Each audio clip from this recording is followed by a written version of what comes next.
This has become a bit of a tradition in the JBI European Symposium, starting in Aberdeen, that we have a debate.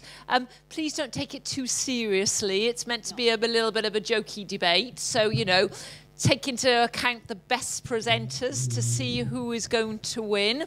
So we are going to allow, so we have our team 4. So our topic is, Team 4 argues that systematic reviews should always be used in policy making.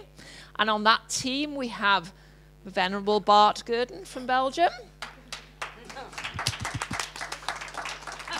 We have the equally Venerable Kay Cooper from Scotland. And the equal Venerable Mighty Marino from Spain. They are team 4. I will do our team against when you stand up. I will introduce you then, I think. So the rules of the game are no fighting, no fisticuffs, no biting, no spitting, okay? But otherwise you can throw insults at each other in any other way. We have 5 minutes per person. I'm going to put the timer on my phone, and after 5 minutes the buzzer will go off and we will move on to the next person. We are going to start off with the team 4, and then we will move to the team against. Then we have a summary on each side. Then we need our audience participation vote for the winner and the prize that Miloslav has managed to found miraculously from somewhere. So yeah, anyway, hopefully it'll be good. Okay, marvellous. Okay, Bart, are you ready? Shall I start the timer? Yeah, I'm very nervous, but okay. Okay, don't be nervous. No, there's no punishments. So. No, I won't. Okay, we are ready. Start. Thank you. Dear colleagues, it's a little bit strange for me to defend systematic reviews before an audience that is actually producing systematic reviews. So, sorry for that. But unfortunately, our world is increasingly governed by fake news, as you know, fake book and so on. And some persons, I don't know if you recognize this person, he seems to be famous. In addition of this, our society is overwhelmed with studies that presents conclusions and statements and recommendations in the context of healthcare. For example, recently we could read that hot chocolate prevents heart attacks. And as you can see, this research was carried out in Düsseldorf University in Germany, and it was published in the British Journal of Nutrition. Whilst antioxidants in chocolate may be helpful to your heart, they can also be found in fruit and vegetables, which don't come with a saturated fat and high calories, of course. Or, as you already know, through all kind of media, 10,000 steps a day keeps the doctor away. However, is 10,000 steps an appropriate goal for you? Well, it all depends on your present fitness level and what you want to accomplish, of course. So now I can give you many other examples of relevant questions, as you can see. Do coughing children need buffers? Or do crossroads prevent dementia? All these questions are researched and published about, and also found their way to the general public. And to prevent that this is going to influence policy making in healthcare, we really have to turn the so-called fake news or doubtful findings into facts. And first of all, it's needed to be able to recognize these fake news.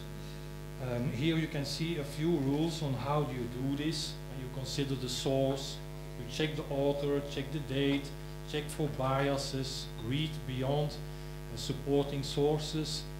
Is this a joke or is this real? Ask the experts on this domain. And this is, as you can see, exactly what we do if we are producing a systematic review. So the only safe ground to stand on in policy making is, of course, truth. And I am convinced that that is exactly where we are the closest by if we use the conclusions of systematic reviews in policy rather than the conclusions of primary studies. So I give the word to the second speaker. Okay. Thank you. Hey. So our next speaker for the 4 team is Mighty Marino from Spain. Okay, yeah. Okay, will be better like that once. As you know, the systematic review is considered the higher level of research in research design, and they brings together all the available evidence. You have this good parameter or mountain, where you will put the part of the most interesting part that you say, it is not the most interesting and we don't need to do that and we don't need to use this one. It's like you have the Everest Mount and you decided to cut the first part, and why you will cut this lobe, and this is a stronger and the most beautiful part of the mountain. This is one of the reasons that you need to use always systematic research.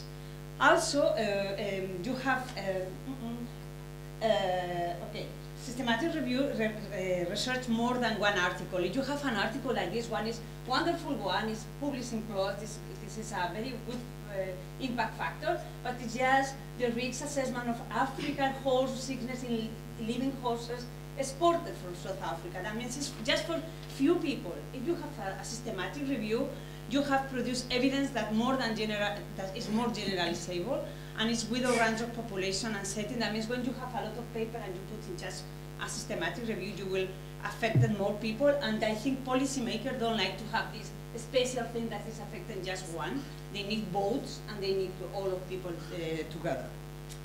This is one of the samples. This is if you like to find the effectiveness of this drug, you find a lot of them. But if you only use if you only use the reviewers for the less than year, you go for 1,030 to 48.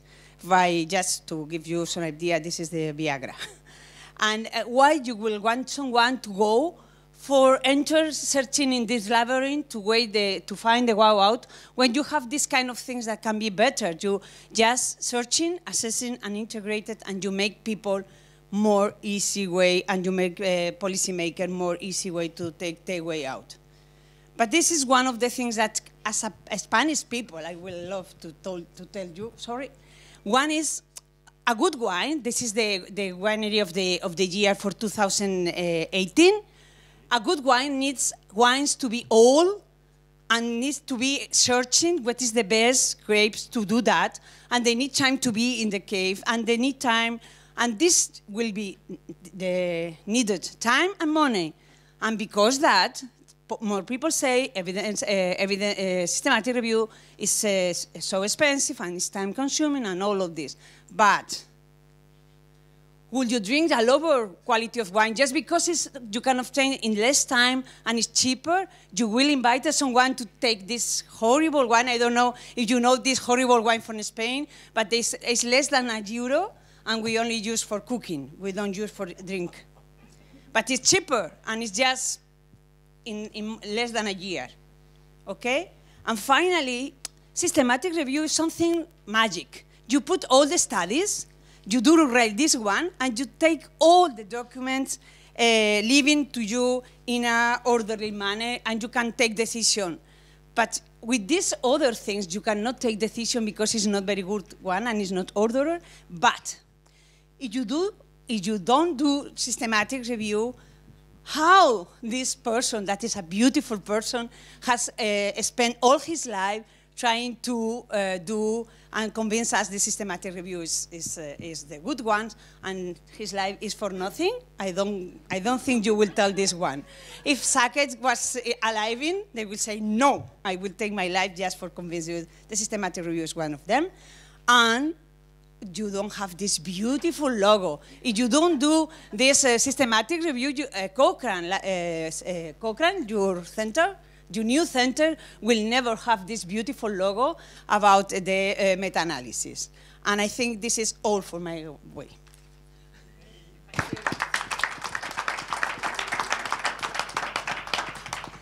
Okay, next up, Kay Cooper from Scotland. Okay, so you've heard from my colleagues on the right side of the argument why systematic reviews are a good thing and why we should be conducting systematic reviews. And I just want to remind you, the motion for the debate is that systematic reviews should always be used in policy making. I could just rest my case there, right? But I've been asked to speak for 5 minutes, so we'll say some stuff. Now, my esteemed, I think, venerable, for want of some better words, colleagues in a moment will try and tell you all sorts of things, and they'll try and sound like experts on this and use their expert opinion to tell you that systematic reviews should not always be used in policy making. So I thought we'd look at what some actual experts think on the topic. Thank you. So here's what some actual experts said. So Chief Scientific Advisor from the UK Department of Health, I think people would perhaps agree he must be an expert. The accurate synthesis of existing information is the most important single offering by academics to the policy process. So, of course, we must be synthesizing evidence, i.e. conducting systematic reviews to inform policy. Then went on to say in the same document, objective, rigorous, original studies from multiple disciplines relevant to a policy question need to be synthesized before being incorporated into policy.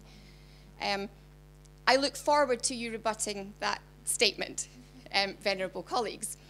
So we can then look at some other experts. This was published in the American Journal of Public Health. So, and they looked at how systematic reviews have influenced policy. Because I imagine what they'll try to tell you is that we, the collective we in this room, spend a lot of time producing excellent systematic reviews, and we've already heard this morning how sometimes they don't get used in policy, and I expect that they'll remind us of that. But here's some examples of where they have been influenced in policy.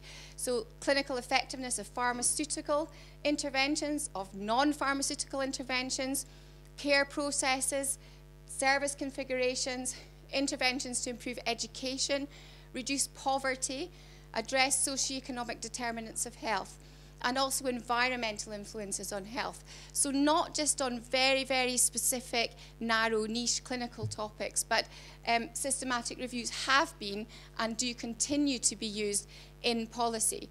So the argument that policymakers ignore systematic reviews doesn't wash with us. I thought I'd just take an example of a clinical issue. So being a physiotherapist, it's going to be low back pain.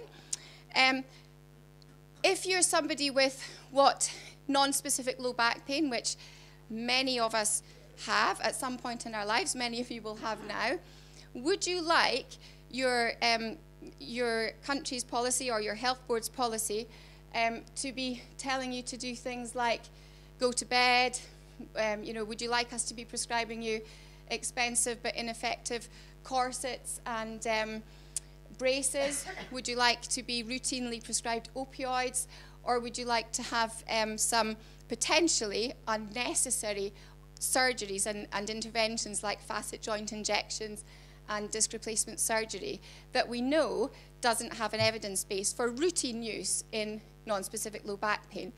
Or would you prefer, as many countries have now done, and many health boards, and certainly in Scotland this has come into policy, that we do not fund these interventions, but of course, because rigorous systematic reviews have been done that have then been able to be implemented into guidelines, that of course you're now much more likely to be prescribed or encouraged to do some actually quite helpful things. You'll be given self-management advice throughout your low back pain journey.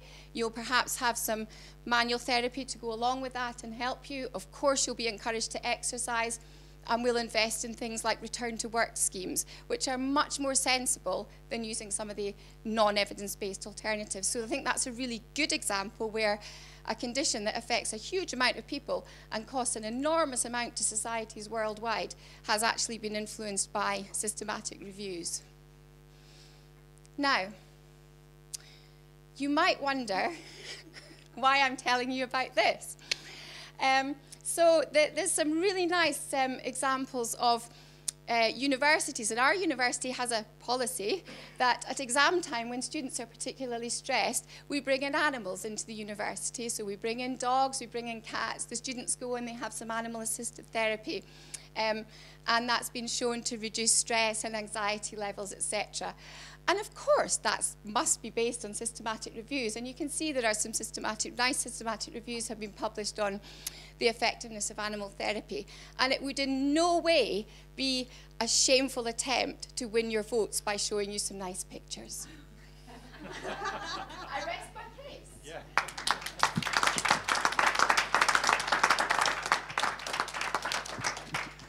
Thank you very much, Kay and team. Okay, we're now going to move over to the team against. And not that we're trying any sympathy votes, because I am, of course, very neutral, but just bear in mind Heather is presenting and she is quite poorly with her voice. So I just thought I'd remind you of that just before the team stands, because I think that's, you know, I think that's only fair.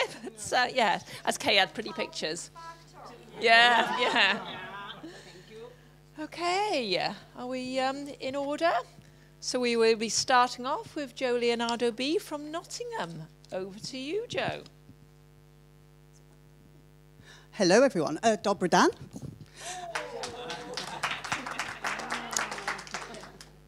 More sympathy votes, yeah. Right, so I'm here to talk to you about systematic reviews and why they're not always appropriate. So as the first speaker, I'm going to outline our arguments. And then Heather is going to explain to you that policy making is political. And then lastly, Zhao is going to talk about an argument against what the other opposing side has put forward.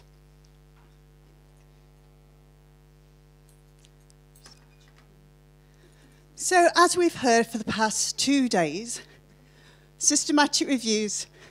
Don't worry about the puppy. I'll explain the puppy in a minute. Systematic reviews provide a vital contribution to the history of science. They're rigorous pieces of work, as you all keep telling me, you researchers out there, and they bring all of those findings together. They inform decisions, not only in healthcare, but much way beyond that, and they're widely acknowledged to be the best source of evidence. Blah, blah, blah, blah, blah. That's all we ever hear as policymakers, is about how brilliant they are. So to us, you researchers are like this little puppy with your headphones in. You're not listening to what the policymakers are saying. You're not listening to what our problems are with using them. And so I want today to present you with some facts. So Bart's already alluded to the fact that we need facts to make sure we understand about evidence. So that's what I'm going to talk to you about. So when we're thinking about using evidence and systematic reviews to apply it to policymaking, fact one, published systematic reviews are not always fit for purpose. Like this cat. This cat is not really fit for purpose as a cat. Okay?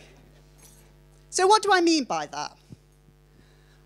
You don't ask the right questions. You ask questions from the point of view as a researcher. You don't ask the questions necessarily that we need answering. So a lot of the time, and I'm going to have a real go at Cochrane here, a lot of the time with Cochrane, it's, does this intervention work? That's great. We see a 20% reduction in death, for example. But we need to know, when does it work? And why does it work? And those type of questions are very rarely answered. And what we heard this morning actually was, we need mixed method reviews to be able to do this. You're not doing them. You're just doing quantitative ones or qualitative and not bringing them together. Furthermore, I was told systematic reviews by all of you are brilliant things. They're at the top of that hierarchy pyramid. But then you go and tell me that they're not all good. Some of them are bad. How am I supposed to make sense of that as a policymaker?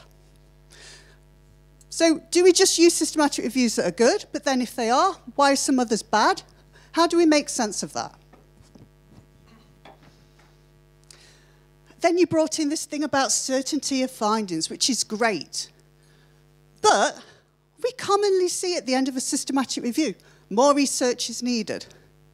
How's that going to help a policymaker write their policy about what's going to happen? So the problem for us is systematic reviews are brilliant, as you keep telling us, but they don't guarantee to give us those firm conclusions that we need. Fact two. New systematic reviews are costly and time intensive. This is how we see you as researchers doing systematic reviews. You want so much time, you're like little divas. Okay? As policymakers, we have very small budgets, so typically about 10,000 euros. Sometimes we have a bit more than that, and we expect our policies to be able to be written in 6 to 8 weeks. You as researchers say, yeah, I'll do a systematic review for you. You want a massive budget though. Apparently you need this team behind you to produce a systematic review. We're not quite sure why. And then on top of that, you want a whole year just to do one single systematic review. That is not going to be helpful to us as policymakers. We need the answers and we need them now. Fact 3. You want to change the questions that we tell you to do. Why? This is us as policymakers being completely confused by saying, why do you want to do this? So let's put some things around here. As policymakers, we know what the problems are. We know what the decisions are that need to be made. And we have come up with these questions based on evidence. Evidence of our own experiences, evidence of what our constituents are saying they want, evidence based on the historical knowledge, and evidence of that contextual knowledge. And as we heard this morning from Judith, context is everything. And even when you do provide some context, it's so superficial, it's not helpful to us. So even taking this all into account, when we put out a commission call for you, apparently you don't like the questions, and a lot of time we're told we've got poorly conceptualized questions. Fact 4. We have lots of good policies out there, and we didn't need any evidence to do it. So sometimes you may think we're like this, with a bucket over our head, not looking at the evidence. But we have got lots of examples of good policies. So you may have 1 or 2 about back pain, which is great, but we've got lots of examples. And I thought you must know about all the European ones in your own areas. So I'll just talk about a couple from the US. So there's some systematic reviews out there that talk about interventions for youth sexual risk reduction for teenage pregnancy. And in America, they spend about $100 million a year on these types of interventions.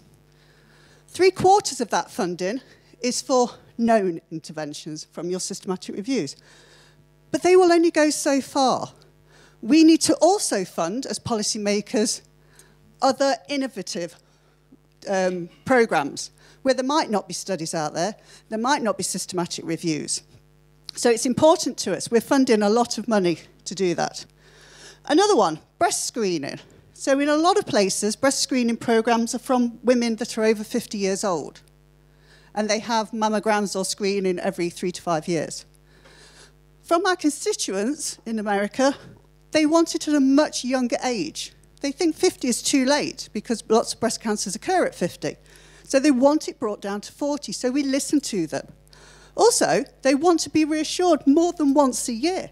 They want to have these screening things done at least once a year, if not twice. So we have to listen to them and respond to them about that. So these are good examples of where we've come up with evidence without actually needing evidence. So I just want to leave you a couple of quotes before I hand over to my colleague.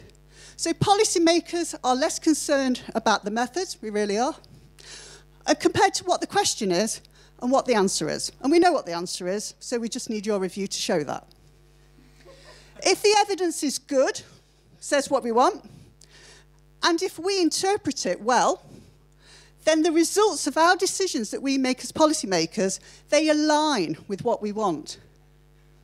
So if your review matches what we think it wants to say, and we can use that, we will use that. And that's probably what happened with back pain. Whereas in other cases, if it doesn't align with what we want, we ignore them.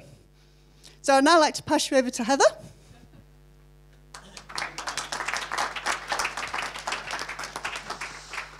And if I can introduce Heather Loveday from London. Okay, so I want to introduce you to an arch policymaker. His name is Sir Humphrey Appleby. He is a career civil servant.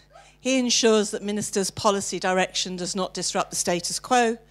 He prevents politicians from making courageous, or career-limiting decisions, and he views evidence through particular lenses. So Sir Humphrey's lens on policy is that the policy of policy making is a political process. It's got nothing to do with evidence.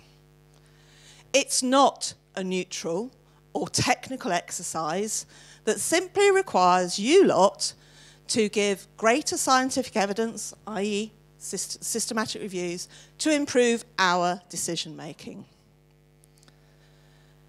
So Sir Humphrey's lens on research is that research knowledge is also not neutral or wholly technical.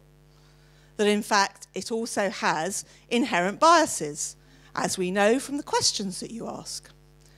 It's produced in social contexts and it operates in society in uneven ways. And it's not to be trusted, but it is occasionally, from a policy perspective, useful for us to use if we can shape it appropriately. So if you can tell us the answers we want, or you can tell us the answers that are inconclusive, then we might use it. Sir Humphrey's least preferred options approach to policy making is something that is technocratic and instrumental. We really don't like it when you talk to people and ask them what they think and that you actually communicate with people. We'd rather you much rather that you didn't do that. We find that very dangerous. We don't really like democratic or conceptual approaches to policy making where research shapes views over time at a societal level and the people get to say a lot of what the impact on policy might be. This is even more dangerous. Sir Humphrey's preferred view of policy making is that it's complex and messy and therefore people don't understand it. It's not a linear process. It's driven by multiple elements of research and knowledge, of which knowledge is only one, but it's actually much more shaped by political values, organisational structures, cultures, lobbying, interest groups, media, public opinion and budgets. We do, after all, have to be voted in. Normative political research, political policy making, is where we can actually use what you bring us when it's occasionally useful and use it for political processes to support the decisions we have already made and using research where it fits with our existing political ideas or values. And I'm going to give you a short example of how Sir Humphrey's policy making actually works. Need to turn it up. Yeah. It's just. Can we go back? I thought it was working. It does. It did last night.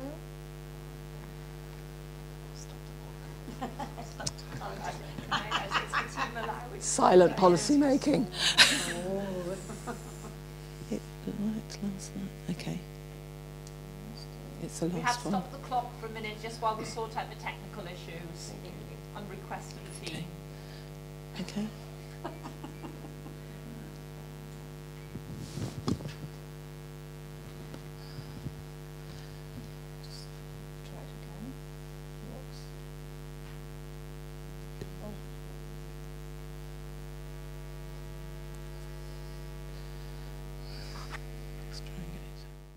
Of course, if we can't get the video to work, you might have to act it out between you, I think. Yeah. Yeah, I'm sure you could act it.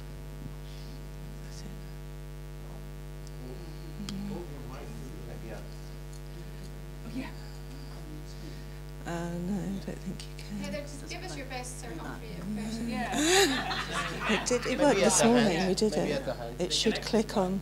It should start on click. I think Zhao would make a lovely Sir Humphrey, wouldn't it? I think he could do that. It should. When we put it in, it started on click. Okay. It's bad. Okay. Bad sound. The other microphone. The other microphone.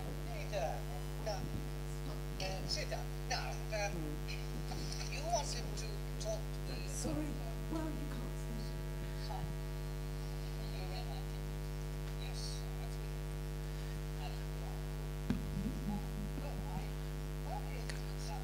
Well, I wonder if you could summarise it for me. Those were my own words. Yes, of course. A brief verbatim summary often helps the Prime Minister understand policy. I'm proposing the government should take action to eliminate smoking. Save £50 million that we could spend on the NHS.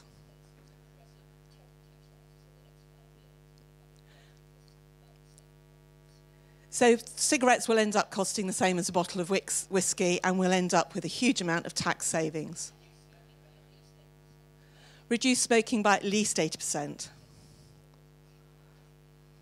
Drive the tobacco companies out of existence.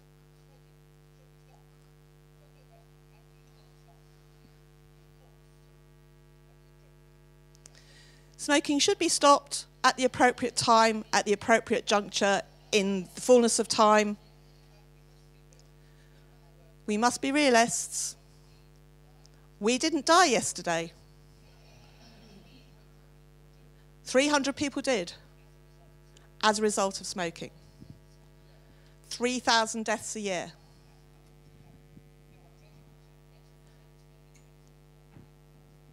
Do you know what the Treasury would say? The Treasury would say that it would bring in 4,000 billion a year.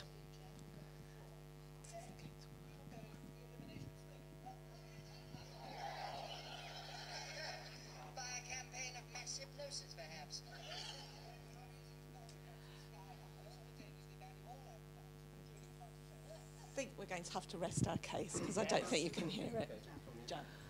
At this point, says Zhao, I'm afraid you will have to do yours in 3 minutes, I'm afraid, to be fair to the other team. And I did stop the clock when the video went wrong. Thank you very much. So you have 3 minutes to do your summation. I shall resume. I think they don't need too much to decide because they already presented different arguments from one side and the other side. If you remember the arguments presented from the group, the first group, do you remember the arguments about chocolate effectiveness, about physical exercise effectiveness, about red wine effectiveness? And it's not your time, sorry.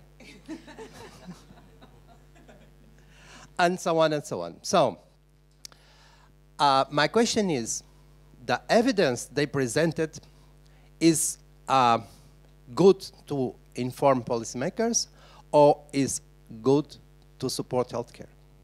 Because there is a lot of arguments, but the arguments, it's about evidence-based practice healthcare, not about evidence policymaking, okay? And I was expecting more from you. So, yeah. And they told us that systematic reviews are magic. They are magic to support evidence-based healthcare, not to support policy making. And it said this could be the best that we can offer to politicians. But they are only looking their side. Because the question is, we can offer a lot of things to the politicians, but do they accept? This is the question. And our arguments were based on a different perspective. If you want to influence policymakers, you also need to know a lot about policy and politics. If you don't know nothing appears there. Another argument presented by Bart was related to evidence-based is good for try to fight fake news. And he presented a president of a nation as a symbol. And do you know how many systematic reviews are being published about global warming? A lot. He knows them. He knows a lot about global warming and about systematic reviews. Do they accept? No. They don't do nothing. He's is trying to offer us a good climate in the future, and we believe on that, and people believe on that. So systematic reviews and evidence doesn't change anything. Because we shouldn't forget that the policy process is very complex, is non-linear or logical. There is various stages in this policy process. Simply presenting information to policymakers and expecting them that act is very naive. Okay, it's unlikely. Okay, I think that is the end of your time, Oh, I'm God. afraid. So I'm going to cancel it now. So you don't need more. You don't need more. Thank you very much. Okay, thank you. Okay, before we go to the vote, we will just give each team an opportunity to say any last words. So, any last words from Team 4? Of course, yes. I'd like to thank the opposition because they've given us some really good examples of why we need to work with policymakers to change how policymakers work. They've given us really good examples of how our political systems are quite mad and how our politicians like Sir Humphrey are quite mad and why people like Donald Trump are quite mad. But I don't think they've actually given us a compelling argument for why that means systematic reviews shouldn't be used in policy. I'd just like you to take you back to the beginning of my section of the presentation where I did show you some quotes from an expert based in the UK who advises the UK government that they want systematic reviews. Systematic reviews are the single most useful thing that scientists can produce for policymakers, is what was said there. And I listed you a whole load of examples where systematic reviews have usefully been used in policy by policymakers, and not just in low back pain, in lots and lots of different fields. I think you've made some really good points about the madness of politics, but not good points about not using systematic reviews. They are costly and time intensive. We will grant you that. They can be, but there are new methodologies emerging all the time. People are doing things like rapid reviews, which we haven't talked about. But they're also, we don't just wait until the end of our year. We can go back to policymakers with interim findings and we can have discussion with them along the way. So it's not a case of, give us your money and wait a year and then you'll get your evidence. There was a really, Joe made a really interesting statement, and I'll just let you decide what you think about this, but I would like to repeat it, that she said policymakers managed to come up with evidence without needing evidence. You can make up your own minds on whether you agree that that's a good thing or not. But I think you can imagine what we would advise you to think. So I think that really there's not an awful lot more to say, just other than to remind you, policymakers have told us they want systematic reviews. Systematic reviews have usefully been used in policy making. We completely agree with the compelling argument that there are some policymakers who are not perhaps as good as others, and that we should be working with political systems and policymakers to enable them to see the light. But that's definitely not an argument for failing to use the best sources of evidence in our policies. Thank you. Thank you. Final words? I think Joe is desperate to say something there. Maybe. We're not disputing at all that systematic reviews should never be used. That wasn't what the debate was. It was that they're sometimes not appropriate. And I think... Wasn't it? What was it then? I thought that's what it was. Oh. Should always be used or not always appropriate? Okay, so they're not always appropriate. A lot of systematic reviews don't give us anything definitive that we can use as policymakers. A lot of systematic reviews don't answer the questions we particularly want.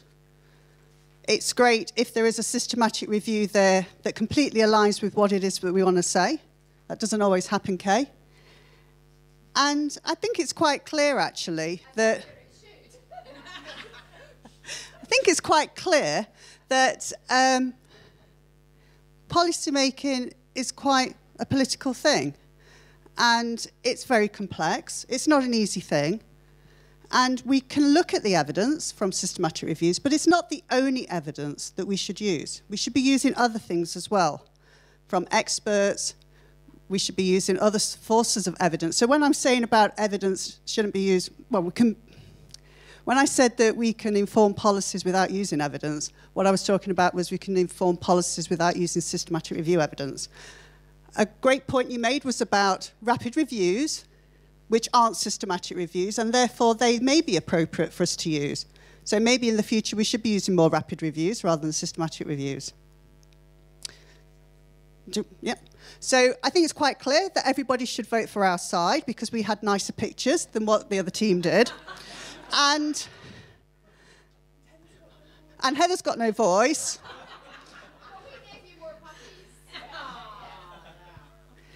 And also, I didn't win the last vote at Aberdeen either. So I think that's a reason why. But I did. Yeah. So ciao. Just to finalize, it's just a second. When we think about, for example, human rights, public acceptance, social justice, how can systematic reviews influence policymakers? You need to think a bit about. Okay, I think I will have to end the debate at this stage because, you know, we can't give one team more than the other. So before we go to the vote, can I just remind you what we are voting for? So on my right, we have the team for the motion, and this team were arguing that systematic reviews should always be used in policy making. And they gave us examples about wine and lower back pain and the importance of evidence in policy. Our team on the left here were arguing that it's not always appropriate for systematic reviews to be used in policy making, that we can have policies not based on systematic reviews, and they may be based on forms of other evidence. And they gave you arguments against that. You may want to make your decision on a sympathy vote. You may want to make your decision on who presented you with the most pictures of puppies and kittens. It is entirely up to you. And lots of reasons why to make your decision, but we will be having a vote. We will do a count of hands, and then Miloslav will be presenting a prize to the winning team. So, could I ask the two in front to help me with the counting, please? Because I haven't got my glasses on and I can't see. Okay, can we have a show of hands? First of all, if you would like to vote for the team on my right, that systematic reviews should always be used in policy making. So a show of hands, please. Okay. Yeah. Oh. One. 7. No, you can't. 10.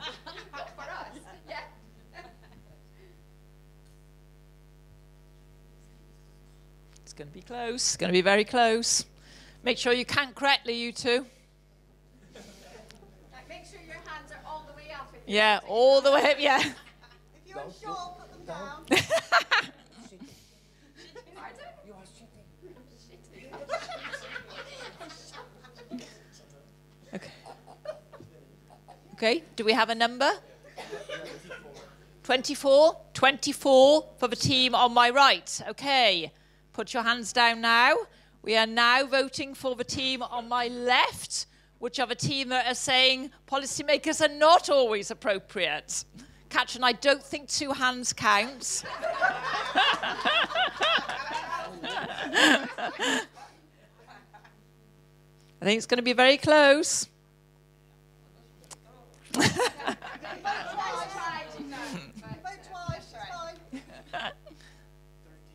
13.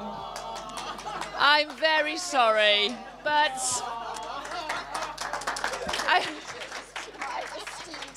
Miloslav, if you or Jitka, would you like to present the prize to the winning team? And can I thank all the teams for their marvellous debating skills and for giving us a very interesting and entertaining presentations and for all the lovely pictures. And I'm sorry, Joe. No. And just to make it really clear, everybody on the opposing team, on my team, did not believe a word we were saying. Can you just make that clear? Okay. Okay, thank you very much. Thank you for organizing this jury. It was excellent work. Congratulations to both teams. Well, to those who lose, thank you very much for it. Thank you. Thank you. No, thank you. Yes, and the winning team, thank you for a great job here. And Jitka? Yeah, okay, very good. So, congratulations. Thank you. Congratulations. Jitko, pozor, ať vidí ten foťák. Okay. Okay, thank you. Thank you so much. Thank you. Axel. Okay. Thank you. Congratulations, Bart. Thank you. Here's the photo. Okay. Special prize. Okay, thank you. Okay, and congratulations, Kay. Thank you. Thank you. Okay. Maybe you need this one. Yeah, and also Judith, thank you very much for organizing this. So, thank you very much. And you have present too.